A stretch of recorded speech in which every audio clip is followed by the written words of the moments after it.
ETF index mutual funds నేర్చుకుని stock మార్కెట్లో రాణించాలనుకుంటున్నారా? వెంటనే ఈ నెంబర్కి కాల్ చేయండి.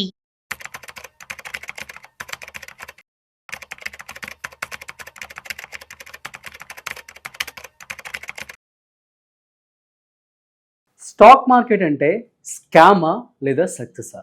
అసలు స్టాక్ మార్కెట్ అంటే గుర్తొచ్చేవి రెండు పేర్లు. సో ఒకరు హర్షద్ మెహతా, అదేవిధంగా ఇంకొకరు వారెన్ బఫెట్ ఆఫ్ ఇండియాగా పిలువబడే రాకేష్ జుంజున్వాలా. అసలు వీరిద్దరిని చూసి మనం ఏం నేర్చుకోవాలి? ఇద్దరు యొక్క రిస్క్ టేకింగ్ కావచ్చు, అదేవిధంగా ఇద్దరు ఇప్పుడు మనం చూస్తున్నట్లయితే హర్షద్ మెహతానేమో ఇండియాని దోచేసిన స్టాక్ మార్కెట్ దోచేసిన ఒక బుల్లగా చూస్తూ ఉంటారు. అదేవిధంగా చాలా బుల్స్ని లీడ్ చేసిన వ్యక్తిగా రాకేష్ జుంజున్వాలాని చూస్తూ ఉంటారు. సో వీరి యొక్క కేస్ స్టడీస్ కావచ్చు, వీరి యొక్క రిస్క్ టేకింగ్ కావచ్చు, వారి యొక్క మేనేజ్మెంట్ ఎలా ఉంటుంది, సో ఇవాళ మనతో చెప్పడానికి స్టాక్ మార్కెట్ ఎక్స్పర్ట్ శ్రీరామచంద్రమూర్తి గారు ఉన్నారు. సో వారి మాటలోనే మరింత సమాచారం అడిగి తెలుసుకుందాం. హాయ్, హలో, నమస్తే, వెల్కమ్ టు సుమన్ టీవీ. నేను మీ Rajiv Pasupuleti. So let's start. So hi sir, నమస్తే. నమస్తే అండి. యా సార్, మనం చూస్తూ ఉన్నట్లయితే స్టాక్ మార్కెట్ స్కామా లేదంటే సక్సెసా? సక్సెస్ అండి. సక్సెస్. స్కామ్స్ లో ఏమవుతుందంటే మనకి అంత లాస్ అవుతాం. సో మనం ఏదైతే మన మోటివ్ ఉంటుందో అది రైట్ మోటివ్ అయితే రైట్ రిజల్ట్ వస్తాయి, రాంగ్ మోటివ్ అయితే రాంగ్ రిజల్ట్ వస్తాయి. సో ఇప్పుడు స్కామ్ అనేది ఏమవుతుందంటే అన్డ్యూ అడ్వాంటేజ్ తీసుకోవటం, అంటే షార్ట్ కట్ లాగా. దానివల్ల ఏమవుతుందంటే సిస్టమ్ ఇవాళ కాకపోయినా రేపైనా తెలుసుకోగలుగుతుంది. ఆ రోజు మన మొత్తం వాల్యూ అంతా పోతుంది. ట్రూ. సో ఇప్పుడు మీరు అన్నట్టు మన stock market, Indian stock market లో బాగా ఇన్ఫ్లుయెన్స్ చేసిన ఇద్దరు పేర్లు ఏంటంటే ఈ హర్షద్ మెహతా, రాకేష్ జుంజున్వాలా.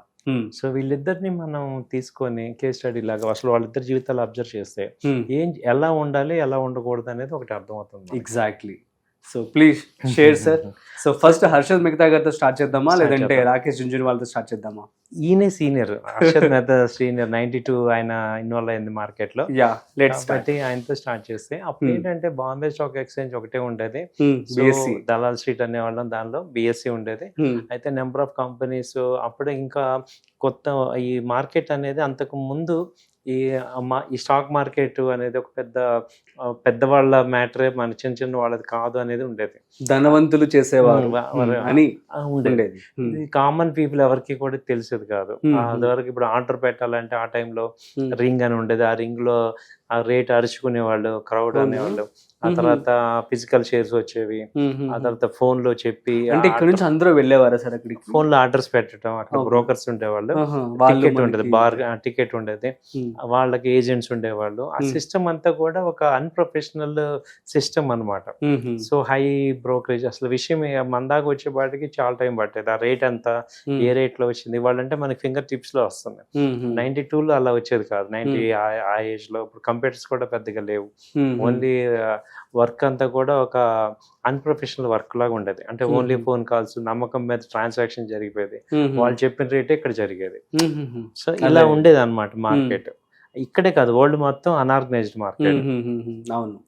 కాకపోతే ఈయన హర్షద్ మెహతా ఏం చేశారంటే, ఎవరు కూడా వాంటెడ్గా మనం క్రైమ్ చేద్దాం అనుకోరు. ఆ సిచ్యుయేషన్ని ఇప్పుడు అవతల వాళ్ళ ఇగ్నోరెన్స్ని మనం యూజ్ చేసుకుందాము అనే ఒక చిన్న రాంగ్ థాట్తో ఏమవుతుందంటే అది ఎండ్ డీప్గా వెళ్ళిపోతుంది. ఈయన ఏం చేసేవాళ్ళు అంటే బ్యాంక్స్లో అప్పుడు షేర్స్ మీద షూరిటీస్ పెట్టి మనీ ఇచ్చేవాళ్ళు. సో ఈయన ఏం చేశారంటే అలా షేర్లు కొనుక్కొని ఆ షూరిటీలు పెట్టి ఆ డబ్బులు తెచ్చుకొని మళ్ళీ షేర్లు కొనేవాళ్ళు. అంటే ఈయనకి తెలియకుండానే జరిగింది ఇది. కాకపోతే కొంత లెవెల్ దాటాక అర్థమైంది దీనికి. ఇప్పుడు ఆ షేర్లను తనఖా పెట్టి మళ్ళీ అయ్యే షేర్లు కొనటం ద్వారా ఈయన చేసిన మేజర్ ప్రాబ్లం ఏంటంటే ఆర్టిఫిషియల్ గా రేట్ పెంచడం జరిగింది. ఇప్పుడు అవే షేర్లు మళ్ళీ సాయంత్రం కల్లా ఇప్పుడు ఆ షేర్లు తీసుకొని ఆ షేర్ల మీద ప్లెడ్జ్, ఆ ప్లెడ్జ్ మీద మళ్ళీ షేర్లు కొంటాం. అలాగే ఇంకో ఆ షేర్లు తీసుకొచ్చి మళ్ళీ ఇంకో బ్యాంక్ లో పెట్టి ఈయన ఒక 7-8 బ్యాంక్స్ తో టైఅప్ అయ్యి ఈ బ్యాంకులు డబ్బు తీసుకొని ఆ షేర్లు కొనేవాళ్ళు. ఓకే. ఆ షేర్లు మళ్ళీ వాళ్ళు కొన్న షేర్లు ఇంకో బ్యాంక్ లో పెట్టి మళ్ళీ డబ్బు తీసుకునేవాళ్ళు, ఇంకో బ్యాంక్ లో పెట్టి డబ్బులు తీసుకున్నారు. అలా ఒక ఆర్టిఫిషియల్ గా ఏమైంది, 100 రూపాయలు ఉన్న స్టాక్ 1000 రూపాయలకు తీసుకెళ్లారు. ఎప్పుడైతే ఒక రేంజ్కి వెళ్ళాక ఇంకా అన్బేరబుల్ సిచ్యుయేషన్ వచ్చాక కొలాప్స్ అయిపోయింది. కొలాప్స్ అయిపోతే ఏమైంది, 1000 రూపాయలు ఉన్న షేర్ వాల్యూ మళ్ళీ 100 రూపాయలకి వచ్చినప్పుడు ఈ బ్యాంక్స్ అన్ని కూడా ఈయనకి ఏదైతే షూట్ ఇస్తారో వర్త్లెస్ అయిపోయింది. ఓకే. ఈయన డబ్బులు కట్టమంటే షేర్లు ఇచ్చారు కాబట్టి ఆ షేర్ వాల్యూ లేకపోవటం వల్ల ఆ సిస్టమ్ మొత్తం కొలాప్స్ అయిపోయింది అనమాట. అయ్యో, ఎగనెస్ట్ అయిపోయింది ఇది దీని మీద ఇప్పుడు ఈయన డెప్యూటీలోకి వెళ్ళిపోయి అలా ఒక కంపెనీ కాదు, ఆయన ఇప్పుడు ఏమైందంటే ఆయన ఇన్ఫ్లుయెన్స్ పెరగటం వల్ల ఆయన మాటకి వాల్యూ వచ్చి రావటం వల్ల కొన్ని వేల బిగ్గెస్ట్ 30,000 crores స్కామ్ ఇది. అంటే స్కామ్ లాగా అయిపోయింది. యాక్చువల్గా ఆయన కూడా చేద్దామని అనుకోవాలి, ఒక స్టేజ్కి వచ్చాక ఇది రాంగ్ ఇది రైట్ అనేది అప్పుడు ఎవరికి తెలియదు.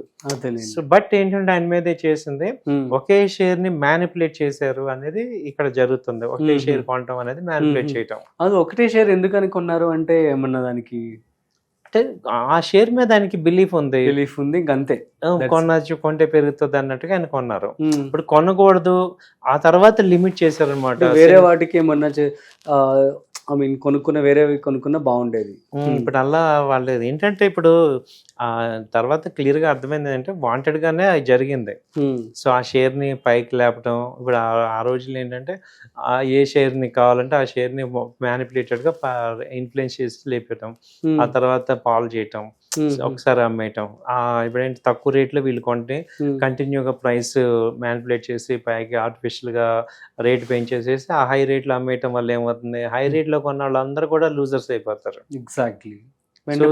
వల్ల ఏమవుతుందంటే సిస్టమ్ లో ఈయనొక్కడే బెనిఫిట్ అవుతున్నారు కానీ మిగతా వాళ్ళకి మనీ రావట్లా. అయ్యో, ఇది జరిగింది అనమాట. ఇలా ఒక 5 years అలా జరిగాక ఒక పెద్ద లెవెల్లోకి వెళ్ళాక పెద్ద క్రాష్ వచ్చేసింది. సో అన్బేరబుల్ స్టేజ్కి వచ్చాక క్రాష్ వచ్చేసింది. అక్కడ నుంచి ప్రోబ్ జరుగుతుంది కదా జనరల్ గా. సో బ్యాంక్స్ పేమెంట్ చేయకపోతే వాళ్ళు కేసులు వేశారు. అప్పుడు అసలు ఆ విషయం ఏంటో కనుక్కుంటే పెద్ద స్కామ్ జరిగింది, వాంటెడ్ గానే చేశారు అనేది తేలింది. అయ్యో. సో ఇది హర్షద్ మెహతా. దీనివల్ల ఒక చెడు ఒక మంచి అవుద్దని అప్పుడు అసలు మార్కెట్లు అందరికీ కూడా అసలు స్టాక్ మార్కెట్ ఒకటి ఉందనేది అప్పుడు అందరికి తెలిసింది. గవర్నమెంట్ కూడా ఏం చేసిందంటే సో ఇలాంటి వ్యక్తుల వల్ల పెద్ద పెద్ద ప్రజలందరూ కూడా నష్టపోతారని తెలిసి అప్పుడు కమిటీ వేసింది. కమిటీ వేసి ఈ స్టాక్ మార్కెట్ ని రెగ్యులేట్ చేయాలి, ఆ స్టాక్ మార్కెట్ ని ఒక మంచి గాడిలో పెట్టాలని చేయటం వల్ల సెబీ అనేది వచ్చింది.